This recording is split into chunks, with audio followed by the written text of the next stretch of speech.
তোমার এই দেশের মাটিতে কোরআন মাজিদকে আমি দেখিয়েছি। দেখো, কোরআন মাজিদের গায়ে যদি মিথ্যা দোয়া লিখতে পারে, তাহলে সে দেশের মাটিতে মিথ্যা ধর্ম আছে।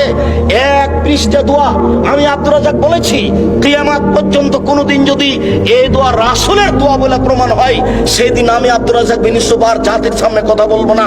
আমি 20 বছর থেকে, আমি 1990 সাল থেকে 30 বছর থেকে চ্যালেঞ্জ দিয়ে আসছি, এখন পর্যন্ত কোনো মায়ের বেটা দাঁড়ায় না। আব্দুর রাজ্জাক সাহেব, কোরআন মাজিদের শেষ দোয়াটি সত্যি নবীর বলা দোয়া, এই কথা কেউ বলতে সাহস করে না। আমি বলেছি সাদ্দাদের কাহিনী মিথ্যা। কেউ যদি সাদ্দাদের কাহিনী প্রমাণ করতে পারে, আমি সেদিন থেকে জাতির সামনে বক্তব্য দেব না। আমি বলেছি কোরআন মাজিদ বলতে হবে, কোরআন শরীফ নয়। কেউ যদি কোরআন শরীফ প্রমাণ করে দিতে পারে, আমি সেদিন থেকে জাতির সামনে বক্তব্য দেব না। আমি জাতির সামনে বলেছি যে আল্লাহর নবী যে রাস্তা দিয়ে হাঁটতেন, সে রাস্তায় বুড়ি কাঁটা পুঁতে রাখতো। একদিন নবী দেখলেন রাস্তায় কাঁটা নেই, নবী ভাবলেন বুড়ির কিছু হয়েছে। এই ঘটনার সত্যতা প্রমাণ হলে আমি জাতির সামনে কথা বলবো না।